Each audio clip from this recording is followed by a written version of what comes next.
Hi, GC News. Mema Obibia Akwaba. So we can subscribe to the channel now. Say over subscribe. Put out there say over click and the subscribe button. Now what barely notification.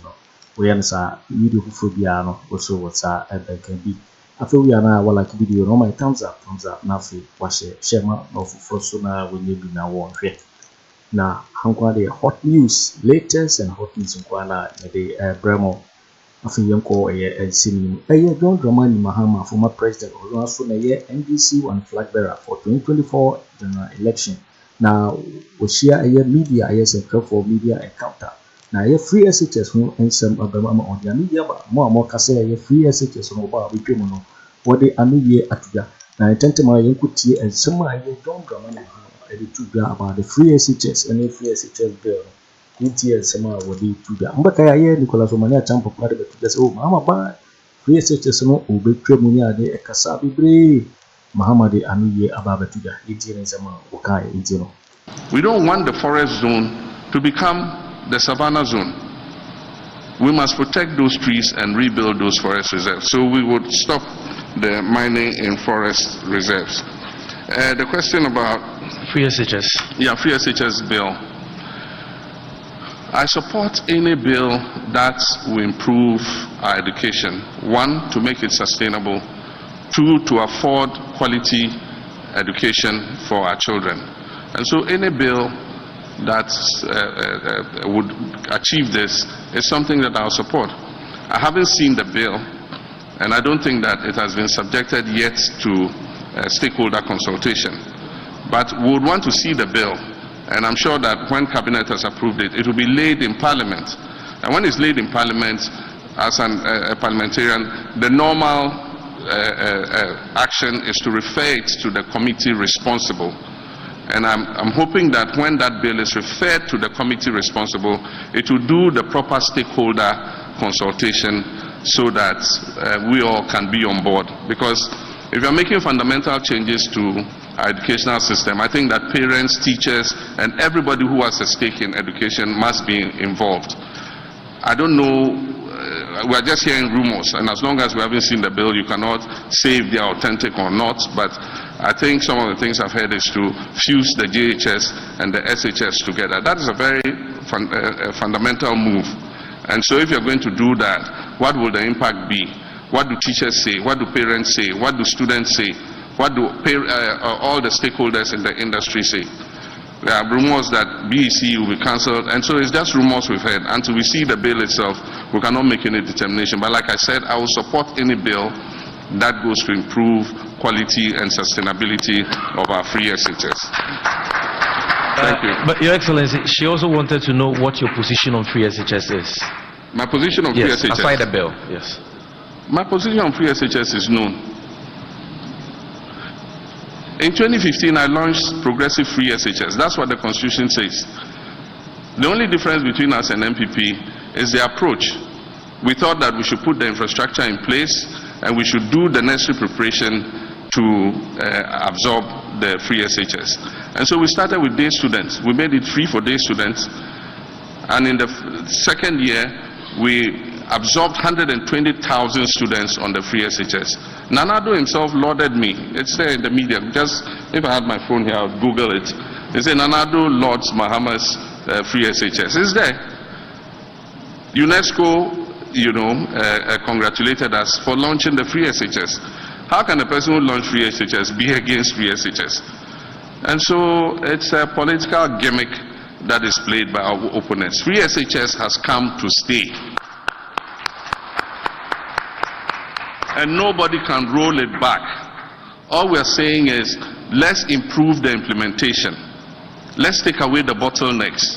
Let's work to abolish the fast track.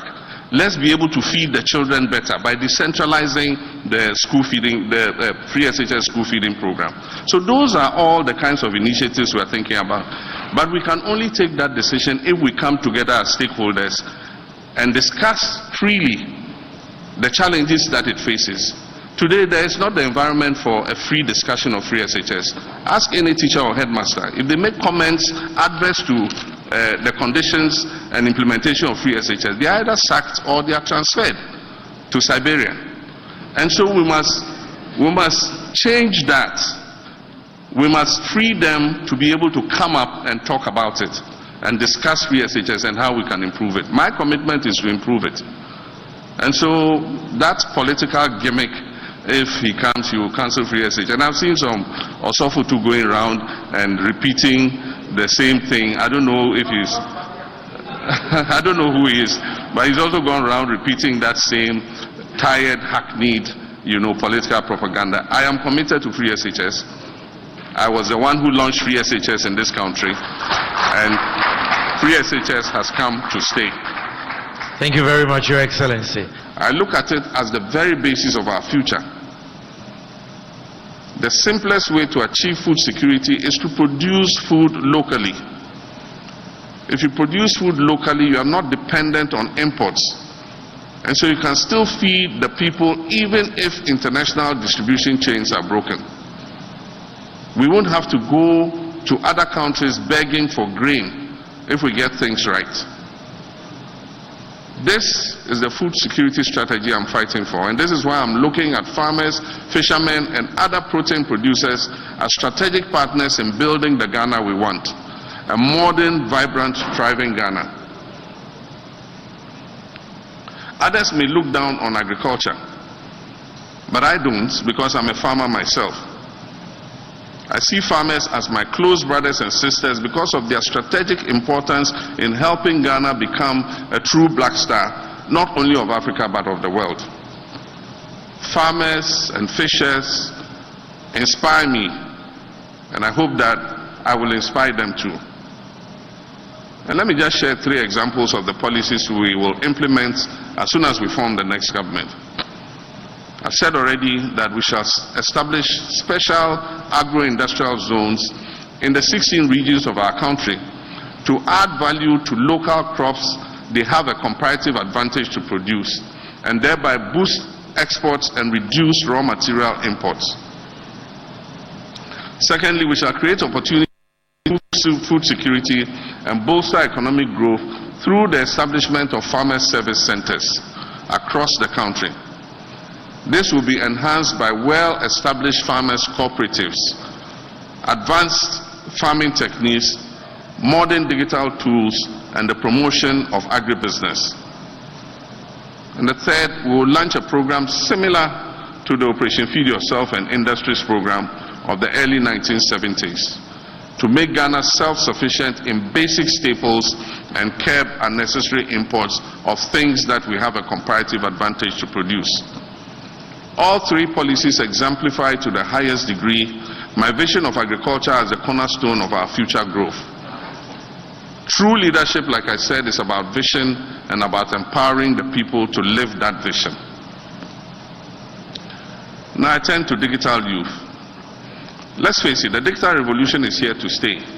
It has already transformed our lives in ways that were simply unpredictable only a few decades ago, and it will continue to do so. Around the world and here in Ghana, we now have digitized factories and even digital agriculture. This is the 4th industrial revolution. Indeed, the 5th industrial revolution, the cognitive age that brings human and machine intelligence into close proximity for sustainable growth, beckons us.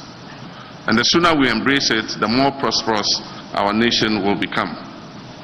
And this is why I'm a true and firm believer in the right to affordable and reliable internet for all our citizens.